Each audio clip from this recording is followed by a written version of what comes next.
नमस्कार, आप देख रहे हैं कल्याण छत्तीसी। मैं चेतन भांडेकर। हमारे साथ मौजूद हैं पूर्व मुख्यमंत्री जी के पुत्र ओमन चांडी जी। हम जानना चाहेंगे क्या उनकी रुचि शुरू से राजनीति में थी या पारिवारिक बैकग्राउंड के कारण उनकी रुचि है। एक्चुअली मेरा बचपन से जी मैं कांग्रेस पार्टी से जुड़ा, तो मेरा पहला मेमोरी है पॉलिटिक्स से अगर जोड़ के देखा जाए राजीव जी की। जी 1991 में राजीव जी जब केरला आए थे, ट्रिवेंड्रम कैपिटल आए थे, जी तो मैं एक छोटा बच्चा था। जी तो उस समय मैं एक बुके उनको दिया। जी मेरे फादर ने अपने कंधों पे मुझे बिठाया और मैंने एक बुके उनको दिया और मुझे वापस राजीव जी ने एक शॉल दिया। मैं बोलूँगा कि तब से मैं कांग्रेस पार्टी से जुड़ा हूँ अब तक, कि मैं जब स्कूल में पढ़ता भी था उस समय जब हर क्लास में पूछते हैं ना बच्चे की क्या बनना है, क्या बनेंगे, तब से मैं पॉलिटिशियन ही बोला हूँ अब तक। जहाँ जहाँ मैं पढ़ा है तब से अब तक एक ही डिसीजन था पॉलिटिक्स का। तो वो एक्चुअली एक कारण है राजीव जी, दूसरा कारण है मेरा फादर, क्योंकि मेरा फादर पिछले 53 साल से एमएलए है, 2 बार सीएम है। और जब मैं बच्चे थे हर दिन 100 से 200 लोग मेरे घर में होते थे।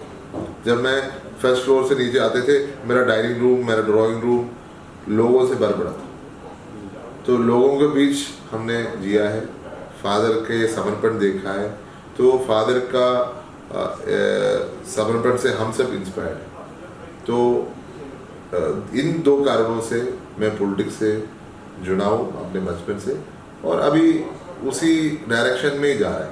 तो एक तरीके से बोल सकते हैं पारिवारिक कारणों से मैं पॉलिटिक्स से आया हूँ, लेकिन पॉलिटिकल कारण भी है उसमें, जिसमें मेरा सबसे फेवरेट लीडर अगर कोई है वो राजीव जी है अभी भी, जिनको मैं इतना ऊपर दर्जा दिया, मेरे पेरेंट्स से ऊपर दर्जा दिया। सर, हम जानना चाहेंगे कि भारतीय जनता पार्टी ईडी के बारे में आप क्या कहना चाहते हैं। नहीं, वो सब जानते हैं, मुझे क्या टिप्पणी करने की कोई ज़रूरत नहीं है। क्या ईडी क्या कर रहे हैं, आईटी डिपार्टमेंट क्या कर रहे हैं, सीबीआई क्या कर रहे हैं, बच्चा जानते हैं क्या हो रहे हैं आजकल। तो मैं कुछ उसके ऊपर टिप्पणी नहीं करना चाहता हूँ। और क्या बोलना है उसको, हर व्यक्ति जानता है क्या कर रहे हैं। सर, अधिवेशन के पार्टी में जो हुआ उससे क्या फ़ायदा मिलेगी। अधिवेशन को आपको देखना चाहिए। अधिवेशन से पहले अधिवेशन का बैकग्राउंड क्या है। जी अधिवेशन का बैकग्राउंड है भारत जोड़ो यात्रा। जी वो भारत जोड़ो यात्रा ऐसा एक यात्रा है, दुनिया में कोई भी पार्टी, कोई भी लीडर ऐसे यात्रा नहीं किया कि ऐसा एक यात्रा निकला है कन्याकुमारी से कश्मीर तक। क्यों निकला इसलिए कि इस देश में अमन हो, इस देश में प्यार हो, इस देश में नफरत का एटमॉस्फेयर है उसको मिटा दे।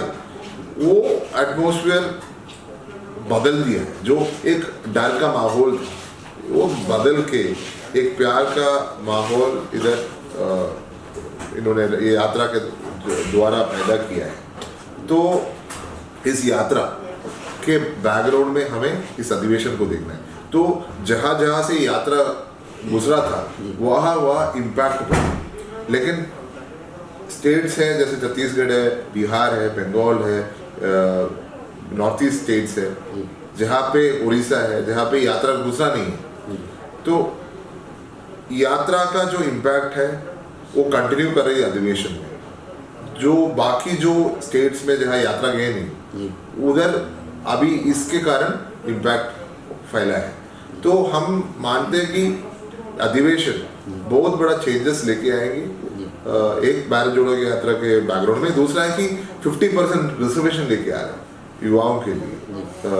तो उसका भी बहुत बड़ा इम्पैक्ट असर पड़ेगा, क्योंकि युवा है देश का भविष्य। उस भविष्य को लीड करने के लिए युवाओं की तरह सोचने वाले लीडर चाहिए, वो है राहुल जी।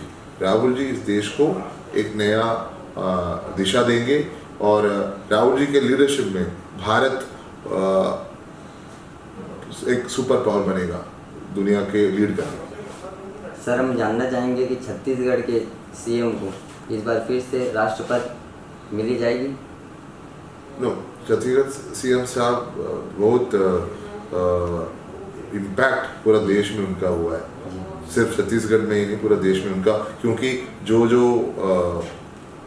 कार्यक्रम इस स्टेट में कर रहे हैं उसको लेके पूरा देश में चर्चा हो रहा है। अधिवेशन में भी छत्तीसगढ़ का प्रोग्राम के बारे में चर्चा हो रहे थे, तो हम सब उससे प्रभावित है। तो हमारा बहुत वरिष्ठ सीनियर लीडर है और उनका दर्जा वही रहेगा जो पार्टी डिसाइड करेगा। अभी तो इतना ऊपर दर्जा दिया, वो कंटिन्यू करेगा, हम सब वही मानते हैं। धन्यवाद।